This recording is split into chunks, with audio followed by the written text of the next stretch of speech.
Rangkaiannya pasti komplit dan syarat makna. Taufik akan menjelaskan yang lebih dalam lagi untuk Anda sebenarnya apa saja rangkaian tradisi pernikahan, dan ini adatnya Yogyakarta ya yang besok akan berlangsung di Yogyakarta. Memang sangat menarik kalau mengikuti tradisi pernikahan, terutama adat di Indonesia sangat banyak. Dan Jawa ini termasuk yang salah satunya lumayan panjang. Kita akan lihat rangkaian prosesi pernikahan putra bungsu Presiden Joko Widodo Kaisang Pangarep dan juga Erina Gudono yang dimulai hari ini, Kamis 8 Desember 2022. Tadi sudah dijelaskan banyak secara detail oleh rekan kami di lapangan dan juga dari paket-paket sebelumnya.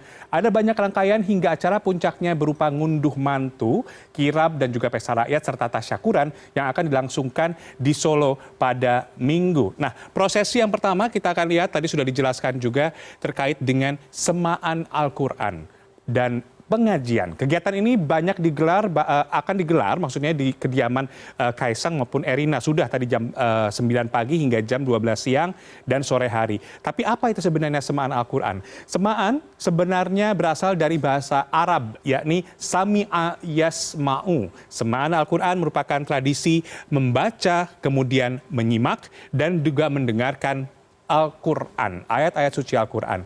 Pembacaan kitab suci ini biasanya dilakukan secara berjamaah. Tadi dilakukan oleh keluarga terbatas. Tentunya bukan hanya membaca dan juga mendengarkan, kata semaan juga erat kaitannya dengan penghafal Al-Quran.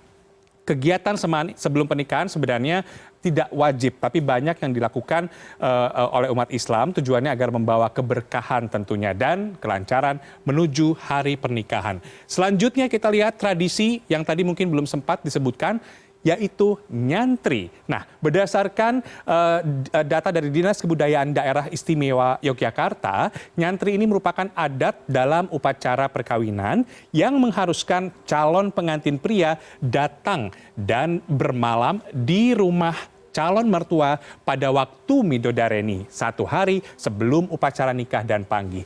Nah, kalau dalam sebuah tradisi keraton dulunya, nyantri ini calon mempelai pria akan berada di bangsal kesatriaan selama 40 hari untuk mendapatkan pendidikan dari keraton. Namun seiring dengan perkembangan zaman, kini nyantri tidak lagi dengan menginap. Jadi dipastikan Kaisang tidak akan menginap dan akan pulang ke rumahnya setelah prosesi midodareni pada Jumat malam. Kaisang juga tidak akan dipertemukan dengan Erina pada malam itu. Hanya perempuan dari keluarga Kaisang saja yang diperbolehkan menemui Erina. Tradisi selanjutnya yaitu tadi sudah dijelaskan juga oleh rekan kami di lapangan, terkait dengan prosesi langkahan. Erina akan jalani prosesi langkahan esok sebelum siraman. Upacara ini dilakukan karena Erina mendahului kedua kakaknya untuk menikah.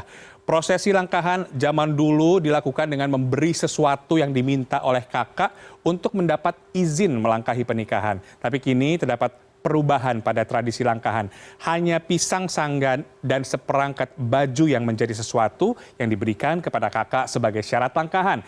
Prosesi langkahan ini dilakukan dengan memohon izin, kemudian mendoakan sang kakak dan menyerahkan pelangkah diakhiri dengan sungkeman. Dan yang paling menarik sebenarnya ini adalah terkait dengan beberapa aturan yang harus ditaati oleh tamu undangan saat menghadiri tasyakuran pernikahan. Salah satunya adalah larangan mengenakan pakaian batik bermotif parang.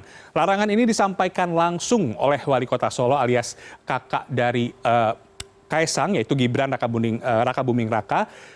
Meski demikian, larangan ini sebenarnya bukan datang dari keluarga, tapi dari pihak Pura Mangkunegaran. Dikutip dari laman resmi Pura Mangkunegaran, sebenarnya larangan ini sudah berlakukan sejak lama. Sebab motif batik parang hanya boleh dikenakan oleh adipati dan juga keluarganya pada masa itu.